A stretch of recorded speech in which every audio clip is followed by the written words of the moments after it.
प्रातः क्लास चल रहा था 23/11/1967 गुरुवार को चौथी तीज की 5वीं लाइन में बात चल रही थी।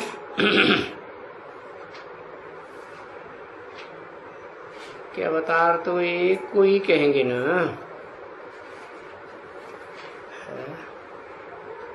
जब सब भाई भाई हैं, आत्मा आत्मा, तो एक की संतान हुए ना। ढेर के ढेर अवतार बनाए दिए, 10 अवतार, 16 अवतार, 22 अवतार, 24 अवतार। और यहाँ तो कोई भी दूसरा तो अवतार कोई हुआ ही नहीं है। ये तो गपोड़ा ऐसे ही मार दिया कि भाई सब कोई अवतार लेते हैं। मछली अवतार लेती है, घोड़ा अवतार लेता है, कछुआ अवतार लेता है, सुअर अवतार लेता है, मनुष्य अवतार लेता है। अरे एक तरफ कहते हैं ऋते ज्ञानान्न मुक्ति, बिना ज्ञान के मुक्ति नहीं हो सकती, और दूसरी तरफ दिखाते हैं कि जानवर के रूप में आया तो जानवरों को समझाएगा क्या? जानवर ज्ञान ग्रहण करेंगे क्या? तो यहाँ तो बाप बैठ करके तुम बच्चों को सब कुछ समझाते हैं। और देखो सारे इस विश्व के आदि मध्य अंत का राज समझाते हैं, और राज समझा करके तुमको आस्तिक बनाते हैं।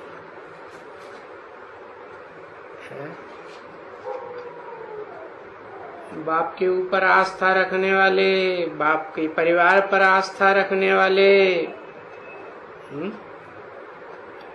और ये सारी दुनिया में जो भी मनुष्य मात्र हैं, प्राणी मात्र हैं, उन सब के ऊपर आत्मिक स्थिति से आस्था रखने वाले सबका कल्याण चाहते है ना। है ही कल्याणकारी बाप के बच्चे, क्योंकि भक्तों को तो नास्तिक कहेंगे,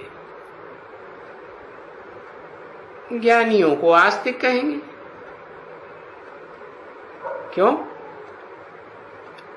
क्योंकि जो बाप को जानते हैं वो हुए आस्तिक, और बाप को जानते ही नहीं तो नास्तिक ठहरे। बाप को कह देते सर्वव्यापी है, अनेक रूप है। अरे बाप एक होता है या अनेक होते हैं? तो बाप ज्ञान देने वाला, ज्ञान का सागर है। तुम बच्चों को क्या है? सागर है या सूर्य है? क्या है वो? तो ज्ञान सागर सूर्य है। सूर्य तुम बच्चों को, सबको ज्ञान देता है। अरे फिर लिखो, फिर बिगाड़ो। सूर्य आते हैं तो टाइटल देते हैं। शास्त्रों में लिख दिया है विवस्वत। गीता में बोले मैं आता हूँ तो सूर्य को ज्ञान देता हूँ। तो कोई सूर्य होता थोड़ा ही है? क्या है इस संसार में? किसे कहेंगे सूर्य? सूर्य बने डिटैच रहने वाला या अटैच होने वाला? डिटैच रहने वाला, सदा डिटैच। तो बाप है आत्माओं का, वो सदा डिटैच रहता है। वही है चैतन्य ज्ञान सूर्य। जो आकर के सारे विश्व का आदि मध्य अंत समझाते हैं। बाकी तुम बच्चे सागर के बच्चे हो, हैं? प्रवृत्ति के बच्चे हो या निवृत्ति के बच्चे हो? प्रवृत्ति के बच्चे। तो सागर की तो प्रवृत्ति है ना पृथ्वी के साथ, है? तो जो भी भक्ति करने वाले वो सभी हो गए नास्तिक, क्योंकि बाप कोई नहीं जानते, दुर्गति को पाने वाले हो गए। अच्छा, अब ये तुम बच्चों ने समझ लिया है कि ड्रामा के प्लान अनुसार जो जो बहुत बहुत जिसने भक्ति की है उनका हिसाब है। क्या हिसाब है? बहुत भक्ति की होगी तो बहुत ज्ञान उठाएंगे, और कम भक्ति की होगी तो ज्ञान भी कम उठाएंगे। और अभिविचारी भक्ति की होगी तो अभिविचारी एक का ज्ञान उठाएंगे, और विविचारी भक्ति की होगी तो फिर अनेकों की बातें सुनते रहेंगे, विश्वास करते रहेंगे और अनेकों को पाप बनाते रहेंगे। कन्वर्ट होते रहेंगे कि नहीं? फिर कन्वर्ट होते रहेंगे। इसलिए बाप कहते हैं एक से ज्ञान सुनना चाहिए, अनेकों से सुना तो ज्ञान क्या हो जाएगा? विविचारी हो जाएगा। और ज्ञान ही विविचारी हो गया तो फिर रिजल्ट क्या होगा? विविचारी धर्मों में द्वापर से कन्वर्ट होना पड़ेगा। तो देखो, इसे समझाने में मैथमेटिक्स का भी हिसाब है। क्या? कि जिसने सबसे जास्ती भक्ति की है भाई, वो कौन निकले? वो कौन ठहरे? वो ही जो देवता बने थे, है? और उनमें भी नंबरवार वो ही पहले पहले भक्ति शुरू की है। भक्ति जब शुरू होती है द्वैतवादी द्वापर युग से, है? तो क्या सब एक साथ भक्ति करने लग पड़ते हैं? नहीं, पहले भक्ति शुरू की वो ही फिर पुजारी बने। जो पूज्य देवता थे वो ही पुजारी बने, है? वो ही फिर वाम मार्ग में गए। वाम मार्ग माने उल्टे मार्ग में गए। क्या उल्टा मार्ग है? पहले तो आत्मिक स्थिति में थे, तो आत्मा तो ज्ञान धारण करने वाली है, चैतन्य है ना। हाँ, तो चैतन्य आत्मा है। तुम अपन को देवताएं समझते थे आत्मा, तो जब आत्मा समझते थे तो ज्ञान इंद्रियों का सुख लेते थे, है? फिर द्वैतवादी द्वापर युग से क्या हुआ? जो देह अभिमानी धर्म पिताएं आए उनके प्रभाव में आ गए। तो देखो, वो तो वाम मार्ग में ले गए, उल्टा मार्ग है, कर्म इंद्रियों में फंसाई दिया। तो बाप बहुत अच्छी तरह से समझाते हैं बच्चों को। और ये गायन है कि देव आत्माएं वाम मार्ग में गई है। हाँ,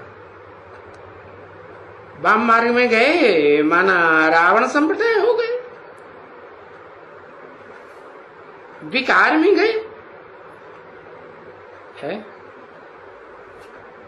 एक होता है सुकार्य और एक होता है विकार। तो विपरीत कार्य में चले गए, नहीं तो उन धर्म पिताओं के आने से पहले भारत में कोई विकारी नहीं था, है? उसके आगे कोई विकार था? नहीं था। जब वाम मार्ग में गए ना, तो वाम मार्ग में तुम अभी तो नहीं जाते हो, है? अभी वाम मार्ग से तुमको निकाल देते हैं, निकाल रहे हैं ना, है? आधा कल्प वाम मार्ग में,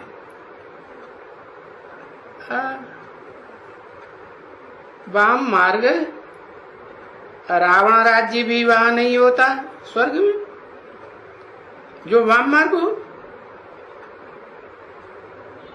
पीछे तुम आते हो इसमें वाम मार्ग में, तो उसको ही कहा जाता है कि फिर रावण राज्य।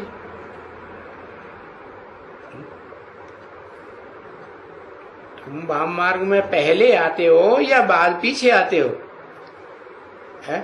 पीछे आते हो तो फिर रावण राज्य कहा जाता है। तो ये बातें तो तुम सुनते हो ना, दूसरा तो कोई सुनते भी नहीं, और सुनते भी हैं तो समझते भी नहीं है। भले कितने भी हो करके गए हैं, और यहाँ आकर के जितना सुना वहां तक सुना, बस उसमें सब, उसके आगे नहीं। तो जो बाबा कहते रहते हैं, मैं तुझे आज गुह्य बातें सुनाता हूं, और रोज आकर के कोई न कोई गुह्य बातें सुनाते जरूर है। और बड़ी रमणीक बात, वो कभी कैसे सुनेंगे, वो तो चले गए, है? जो चले गए कैसे सुनेंगे? भले गए, चला गया खलास। अरे हद पर गया एकदम, फारकती दे गया, पीछे थोड़े ही कुछ मिलेगा, फारकती दे दी तो उनको थोड़े ही कोई एक खजाना मिलेगा, नहीं। वो खजाना जिन्होंने लिया, फिर वो जो जो बुरा काम करता जाएगा ना, वो फिर 100 गुना दंड पड़ता जाएगा, और फिर वो ही भर्ती में हो जाएगा, फिर और ही जास्ती भर्ती पड़ती जाएगी। नहीं तो एक दंड तो एक उसका पाप रहता है। भक्ति मार्ग में जन्म जन्मांतर जो एक बार पाप किया तो उसका 1 गुना पाप, और यहाँ तो 100 गुना पाप लग जाएगा। तो फिर तुम मर जाएगा ना, पापों से अच्छी तरह से भर जाएगा। तो ऐसे तो बहुत ही पापों से मरते रहते हैं ना बच्चे, क्योंकि बाप कहते हैं कि बच्चे देह के सभी संबंध छोड़ करके माम एकम याद करो। क्या? जो इंद्रियों से संबंध जोड़े जाते हैं ना भांति भांति के, वो सारे संबंध छोड़ करके माम एकम याद करो, बस। अभी एकम याद करो, एक को याद करो, दूसरे को नहीं याद करो। अभी तुमको हुक्म मिला ना, बाबा कहते हैं ना, हे मेरे फरमान बरदार बच्चे, हे आज्ञाकारी बच्चे, है अभी क्या फरमान निकाला बाप ने, समझा ना? ये तो एक ऑर्डिनेंस है ना। वो बोलते हैं मेरे सिवाय कोई दूसरे को याद नहीं करो और अपन को आत्मा समझो। अभी आत्मा जो कहते हैं, समझते कोई फांसी तो नहीं चढ़ाते हैं। आत्मा समझना तो सहज है ना। मैं आत्मा ज्योति बिंदु, शरीर तो खलास हो जाएगा। मैं तो अविनाशी आत्मा हूं ना। तो वो तो राइट ही है, समझते हैं ना कि बच्चे तुम पहले आत्मा थे और फिर आए हो इस दुनिया में और शरीर धारण किया है। तो ये भी कहते हो कि भाई आत्मा, हम आत्मा एक शरीर छोड़ करके दूसरा लेते हैं। तो मुख्य प्रिंसिपल तो आत्मा है ना।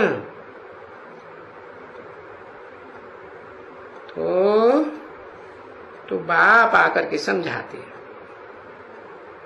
कौन सा बाप? आत्माओं का बाप आकर समझाते हैं कि बच्चे तुम वास्तव में अपन को अभी आत्मा समझो। अभी माने कभी? अरे जन्म जन्मांतर तो देह समझते रहे। अभी तो मैं आया हुआ हूं ना, आत्माओं का बाप। तो अपन को आत्मा समझो। सो भी है आत्मा समझने का पार्ट अभी के लिए है। हाँ, जो कल्प वाले पहले वाले पार्ट तुमने बजाया था वो बज रहा है। यानी ये भगवान का पार्ट चल रहा है। ये कोई मनुष्य का पार्ट नहीं चल रहा है?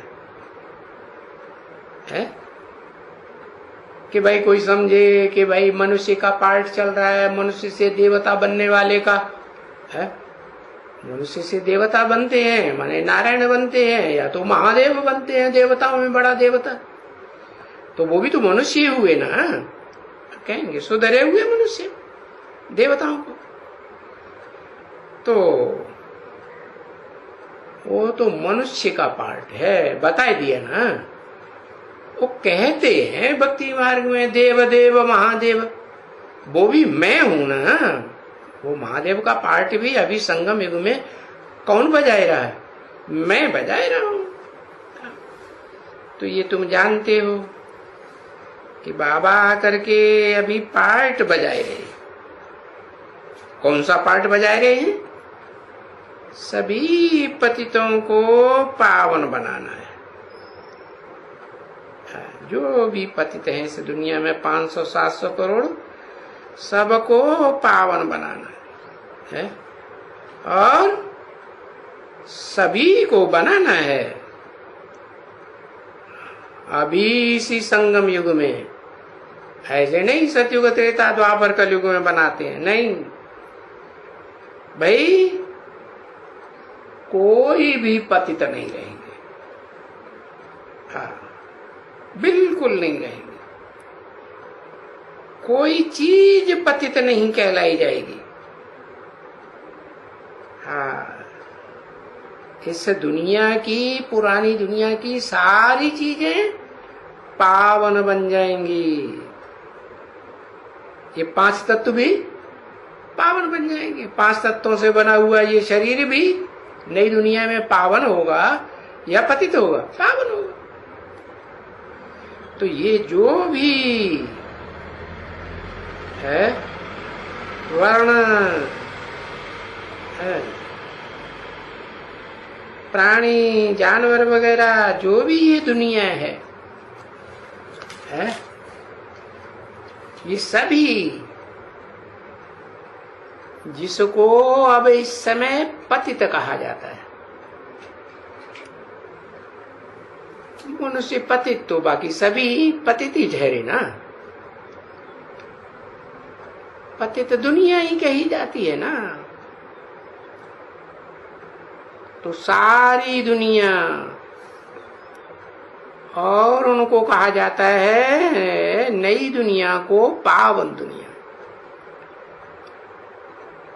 23/11/67 की प्रातः क्लास का 5वां पेज, तीसरी लाइन। तो जरूर सारी दुनिया को चेंज करते हैं ना। सारी दुनिया में से, सब पुरानी दुनिया में से कोई हिस्सा छोड़ देते हैं क्या? पतित से पावन बनने के लिए छोड़ दे, नास्तिकों को छोड़ देते हैं? नहीं। ये भी तो समझते हो ना,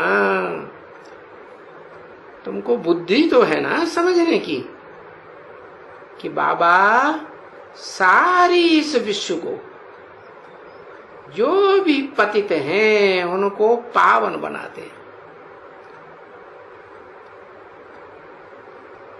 अब वो कोई भगवान को मानने वाले हो या न मानने वाले हो, न मानने वाले भी इस दुनिया में है ना। न आत्मा को मानते, न परमात्मा को मानते, न भगवान को मानते, न स्वर्ग को और न नरक को मानते। तो सबको पावन बनाते हैं। तो बाबा कहते हैं फिर जो बच्चे मेरे वफादार बच्चे हैं, क्या वफादार माने? एक से कनेक्शन जोड़ने वाले है हमारे ये कामन बाप। कौन से? लौकिक दुनिया के बाप। वो बाप भी ऐसे ही कहे ना बच्चे, वो भी कहते हैं मेरे वफादार बच्चे। तो ये तो बेहद का बड़े से बड़ा बाप है। तो बाप बड़े खुश होते हैं, बहुत खुश होते हैं। किनसे? जो बच्चे वफादारी निभाते हैं। बाबा ने बताया ना, कोई ने पूछा कितने बच्चे हैं, और बोला भाई 2 बच्चे हैं। अरे भाई हैं तो देखने में 2 नहीं, वो आज्ञाकारी हैं। जो हैं वो आज्ञाकारी हैं, आज्ञाकारी नहीं है, वफादार भी नहीं है, वफादारी भी नहीं निभाते। तो देखो बात सीधी बताई दी ना। तो वो आज्ञाकारी नहीं है, वफादार नहीं है, मेरी आज्ञा पर चलते ही नहीं है। तो बाबा भी तो कहते हैं ना, अभी बाबा अभी इतना नहीं दंड डालते हैं। अभी माने कभी है। 67 की मुरली है ना, 40 साल पहले, 50 साल पहले की।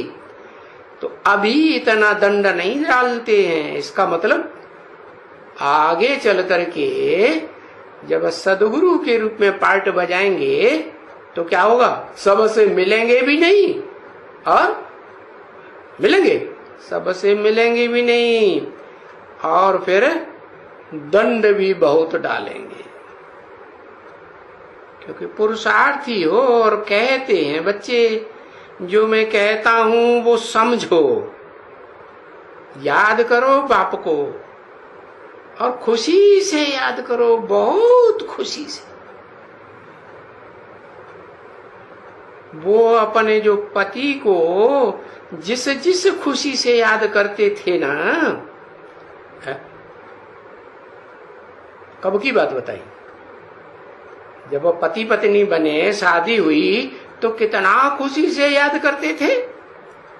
उनसे तो लाख गुना तुमको सुख देते हैं ना। कौन है?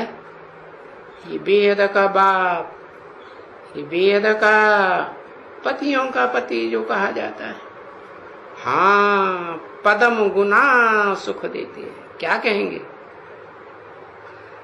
पदम वहां सुख देते हैं ना, तो तुमको ऐसे बाप को तो याद करना चाहिए। भूल क्यों जाते हो?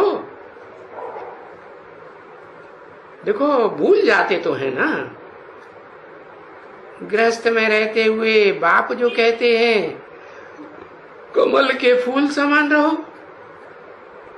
जैसे कमल कीचड़ में रहता है और बाहर निकालो, कहाँ रहता है? कीचड़ में रहता है। कमल को क्या कहते हैं? किंग फ्लावर कहते हैं ना।